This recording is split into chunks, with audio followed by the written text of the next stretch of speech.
In the lab with the Roland U-20 classic synthesizer, a piece of Americana right here. I love these synths.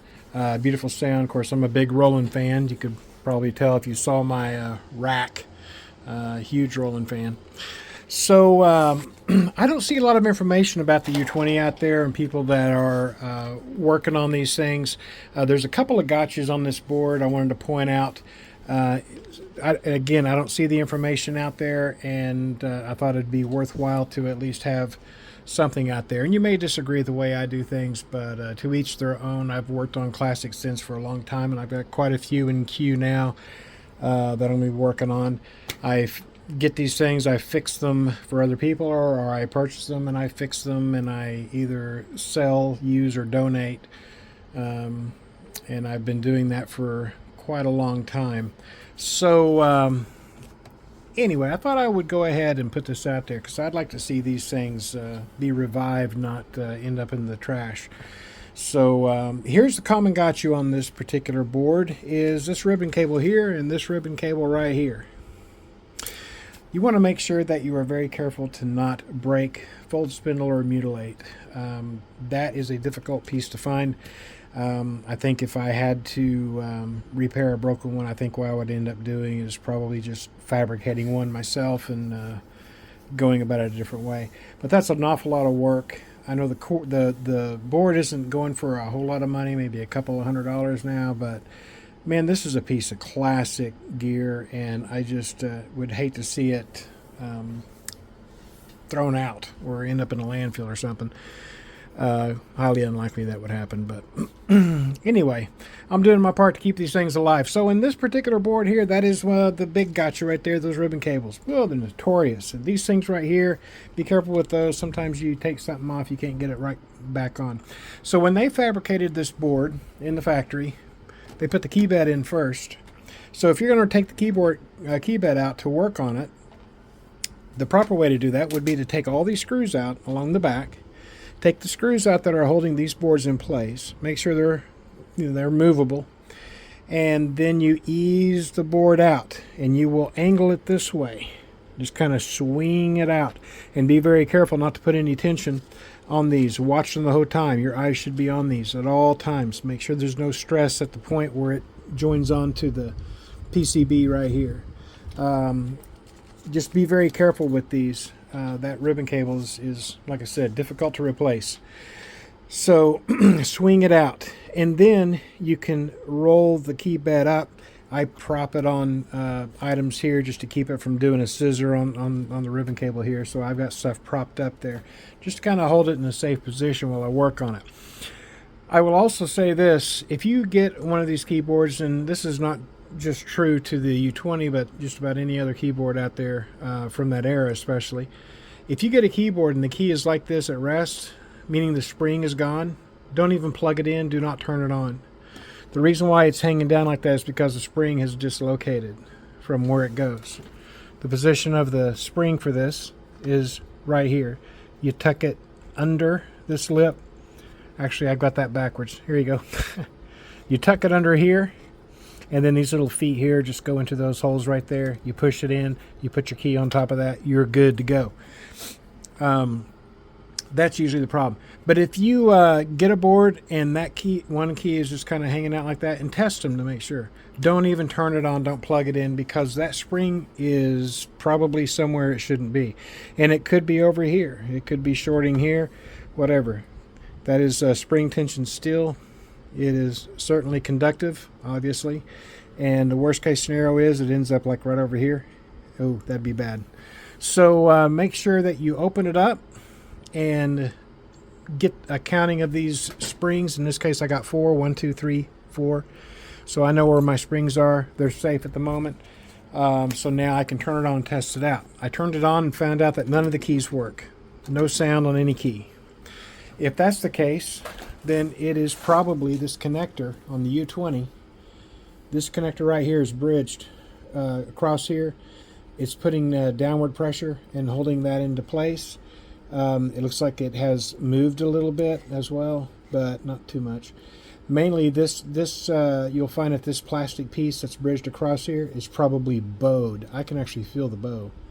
So what I did was, when I was sure everything was safe, there's no shorts that I'm creating or anything else, I turned on the synth, put a pair of headphones in, got them plugged in right here, and then I pressed a key. Nothing happened. I pushed down on that bridge, heard the tone. So that's what's happening there. So 9 times out of 10, that is your issue if none of these are working.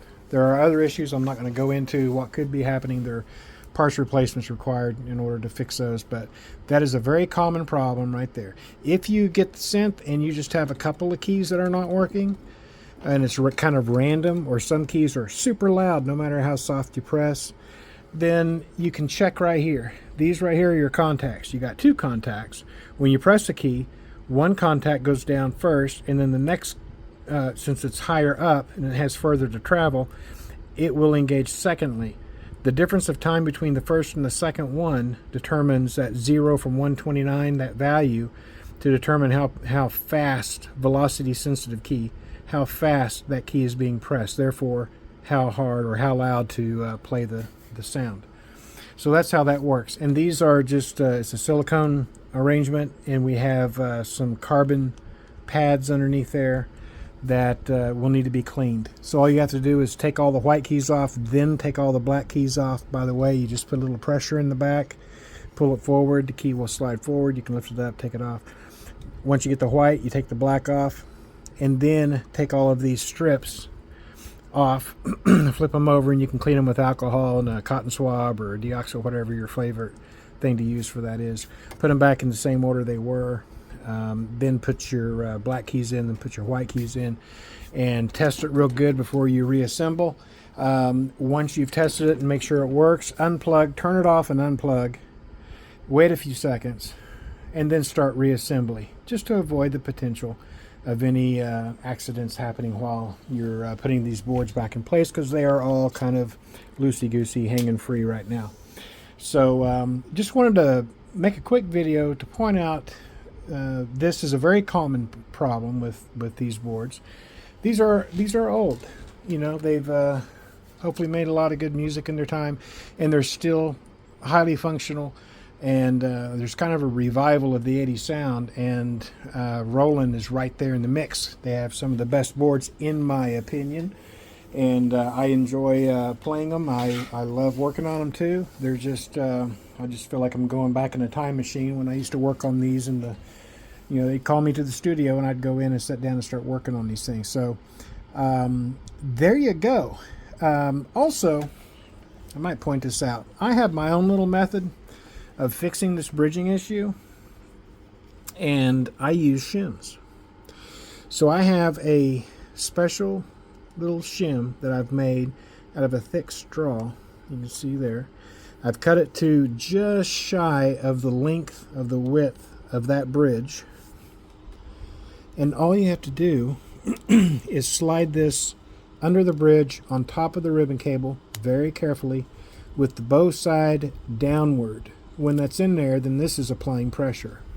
In some extreme cases, I have done graduating lengths of these. You put this one in first. It's like this, pushing down at that angle.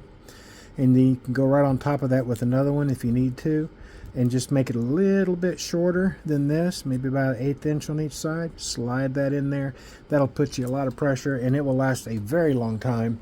That is a good quick fix. You're keeping everything original.